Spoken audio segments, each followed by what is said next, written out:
What does restructuring a business mean?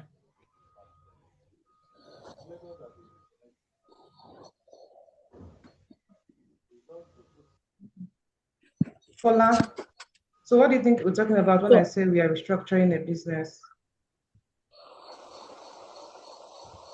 okay, so it is like modifying what they already have, to make it better. In terms of what? Sometimes, okay, since it's a business, let's say maybe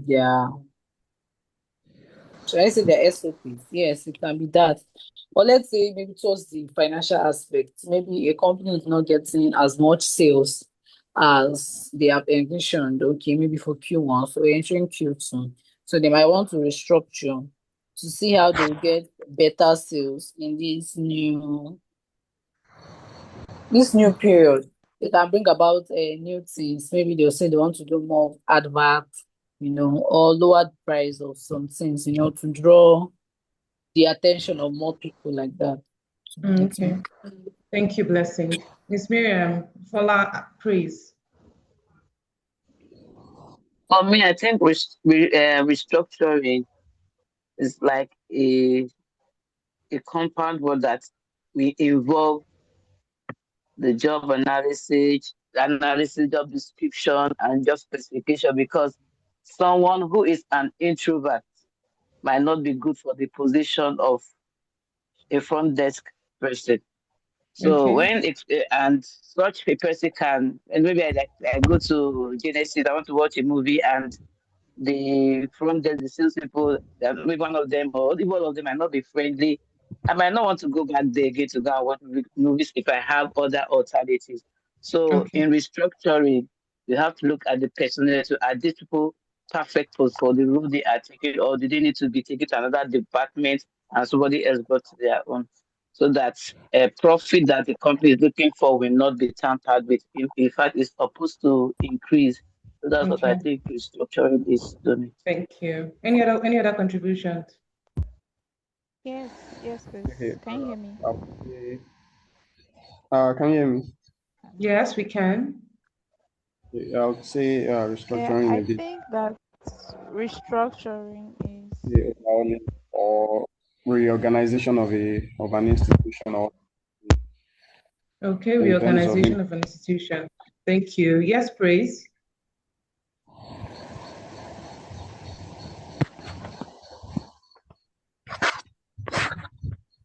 Praise, are you there? Okay. So we are correct. Yes. Reorganization.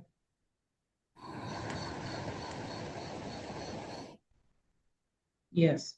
We are all correct. We all have a point. We all understand, at least in bits and pieces and in whole, some of us, what restructuring talks about.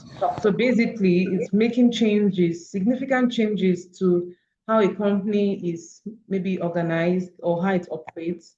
So it can be in different forms, okay? So it could be staff restructuring, it could be the operations restructuring.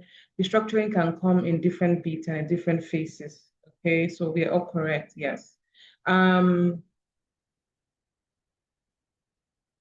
can you give me examples of problems that can make a company restructure? No sales. No sales.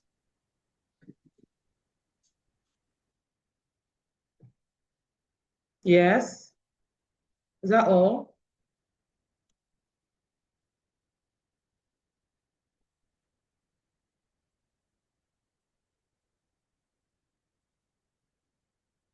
Is that all?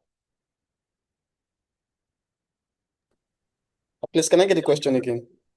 Problems that can make a company restructure. Let's say finances. Okay. Is that all? Anybody Maybe talk about also finances? economic factor. Like what? Pestle, go Eh, on. okay, so I don't know. I know there are some. I don't this new taxation and all of those things. I don't know if every company or every organization started working with it. So for some persons that started working with it, it's maybe due to the fact that they will be taking a part, taking a huge sum to reduce their employees' salary or something. They will need to look for other ways to come up with that money. I don't Okay. know if that makes sense. All Yes. right.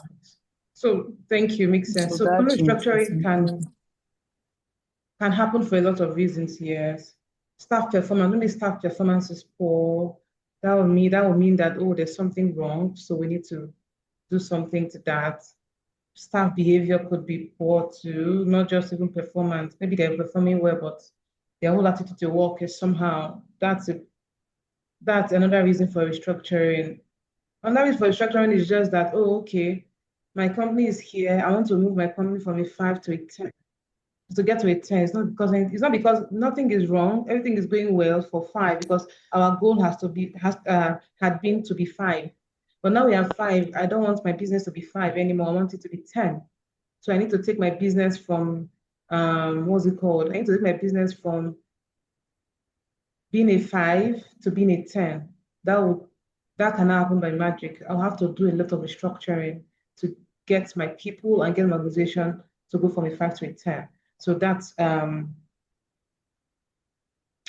basically it. So for this scenario, don't forget scenario.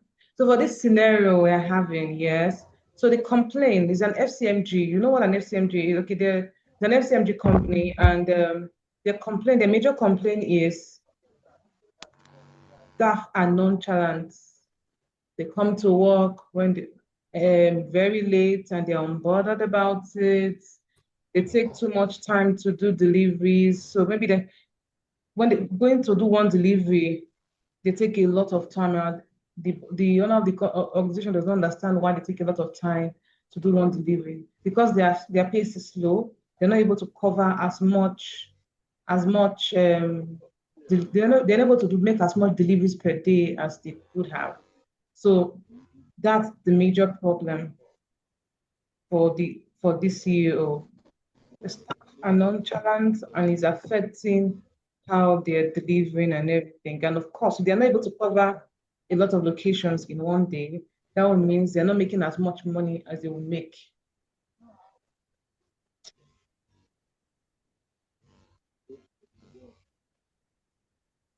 Can you hear me?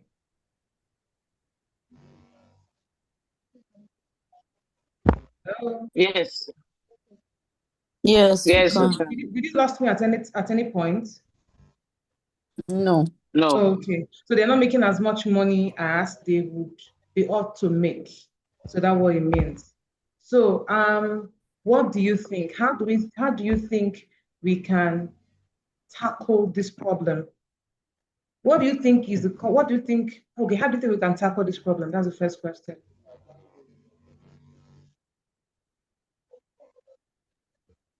which of the is it all the problems listed here?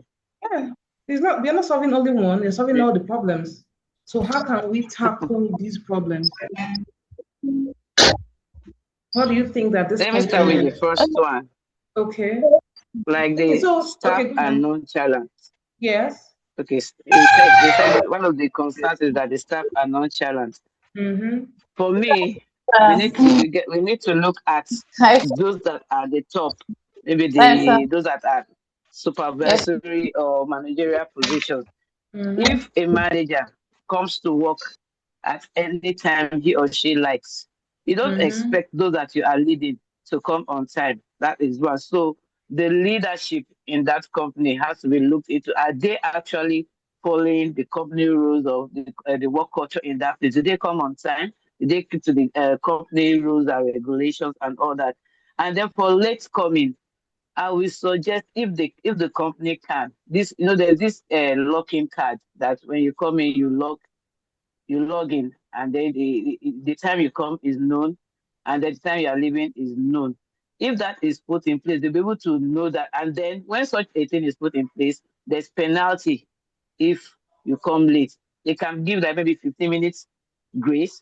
After that 15 minutes, once the login I think is gotten and they look at those that have come late, Before that is done, I think a memo should be ruled out that henceforth late coming attracts, let's say, 1,000 naira, and it's not something you just say and you don't execute it. When it starts, nobody will have to tell the other one to tell, "Ah, please let's come early, if not your money will be deducted." So that's one of the ways maybe they can curb that. And then too much time spent on one delivery.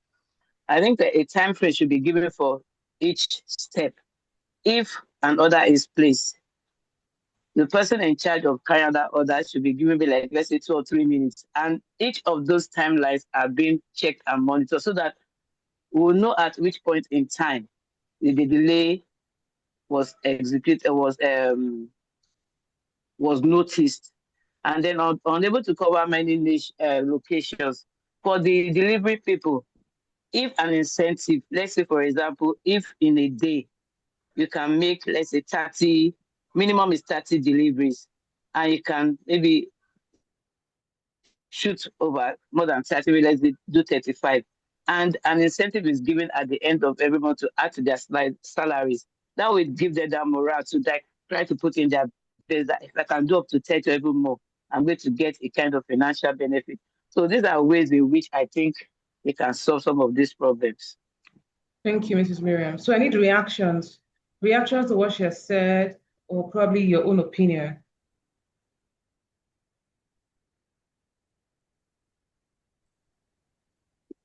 Okay, so I support what Mrs. Miriam has said. That was also part of what I had in mind. But also the penalty, so it might not only be restricted to cutting their money per se. That's like the most effective one. That will get everybody on their feet quickly. But I think there are other ways. Maybe if it's someone that maybe they do shifts or something, if you come 30 minutes late, you have to stay maybe 30 minutes more or maybe an hour more, like that.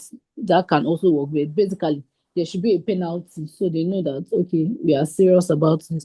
And also the leadership by example, very, very critical, because like JM will say, the department is as strong or as good as their head of department. What the head of department is doing, that is what others too will do. So if you don't champion this change, others, they'll just be there, they'll be so relaxed. If management has said, okay, these are the core pillars, this is the vision, and you too, you are joining all the members, they are grumbling, oh, they are bringing too much work. Every time they'll say, do this, do this. If you are joining them, people are just talking about it, there will be no improvement.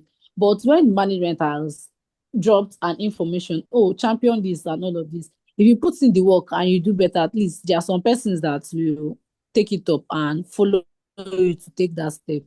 Lastly, also this appraisal, giving of appreciating people for a Appraisal or job well appreciating done. people. What are you talking about? I beg, sorry, appreciating people per se. Those people, if you say, oh, like she said, 30 deliveries per day or 10 deliveries or something per day, there's a prize or there's something attached to it. It will also motivate people to want to finish up to get to that point so that they can get something in return. Okay, thank you. Yes, praise and flattery. Flattery. Hello, Yes, can we you can hear me, hear you please? clearly now. Yeah. Okay, okay. I think that from like when you're trying to restructure the organization, I think that the first problem or the first thing to do should be to identify the problem, right? I think that should be kind of like a gap analysis to try and identify what they are missing, probably in their behaviors or maybe in their competencies, or if they just lack engagement, like if they lack employee engagement, or if they're not being rewarded enough, or something. But we should know like the reason why they feel reluctant to do these things or why they are lacking behind before we know like the next step to take. That's what I think. Sure, that would be Thank my you. approach. Thank you. Thank you. All right. Fola, Okay, I think they basically said almost everything. But what I would say is that for the motion of deducting salaries over the work not well done, I think according to labor laws, we cannot just deduct salary like that, except there's like a judicial backing, which means that the employees can sue the organization and there will be damages. So I feel like uh, the appraisal system is important, and let's assume that we've already identified the problems, which are these four items that are listed here. Uh, for staff that are nonchalant, I believe that a query can be issued. Queries can be issued if the work is not well done. But I won't go with the fact that salaries should be deducted, because to me, basically, it's not legal. So if there is, in my own organization now, if you're giving a query once, twice, the next thing they will copy your HR. And once your HR is copied, you can go for suspension. That is how bad it is. And if you go for suspension, you're not getting your full salary. So I think that's the only legal way to deduct salary, because you're going on suspension without pay. So, and with the appraisal system that the others have mentioned, it's a very good initiative. In my own organization now, some people don't get appraised while some people get appraised. But since everybody is now getting appraisals now, everybody is sitting up with their, because someone is actually tracking whatever it is you're doing and you are getting appraisal. So that itself has consequences if your appraisal is not good. And for the late coming, in not all organizations we have the clocking system, the digital clocking system. So that is where the supervisors will need to now come in and monitor the time that people resume, and give them like, I mean, for people that are coming late without any justifiable reasons, because at times there might be emergencies. So those ones still needs to those things still we need to like put them into considerations. So but for without any justifiable reasons and all, late coming should, like, there should be strict rules and policies against late coming if it was not clearly stated in their contracts before. So, and there should be consequences for all of this. So so much time spent on delivery, on one delivery. Yeah, I mean, they can be, I mean, some of these things can be tracked if it's people that go out and prepare deliveries. So they can be tracked, and like someone already said, they can be appreciated or compensated for the person that has most deliveries. So I think it improves their engagement if there's a reward system backing up things that we do in an organization. So for covering many locations, I think, to me, this one falls into management. So I think what they need for to cover a lot of locations and larger locations should be made available, so that it's not going to stress the employees. So that's my own little contribution. All right. Thank you so much. So everybody has given solid points. Okay. I think Mrs. Miriam talked about the sign in and sign out thing. Grace talked about the gap analysis. Person talks about the instead of cutting salary, you can do they come late 30 minutes, you can work an extra 1 hour and all. Then Paula talked about a lot of labor law, should not be done because of labor law and all. So few questions before we continue. One,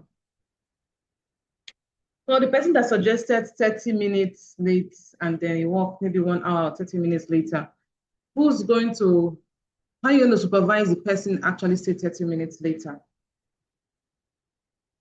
Remember, let's say they close at 5 and even the person closes at 5. So this person will be alone in the office till 5:30 or 6.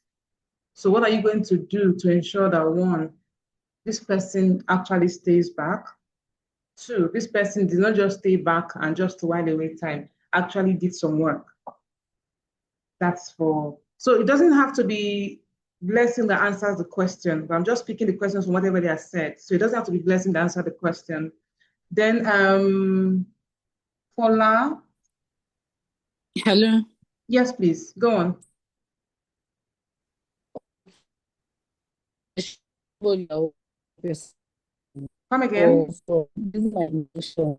Let's say you are 2 or 3 days. So if yourself comes in late and tell the other person, okay, or if you by 2, that person doesn't leave by 2, and when you are handing over, telling the other people taking over, confirm the time this person leaves. Make sure it is so. So if the person leaves before that time,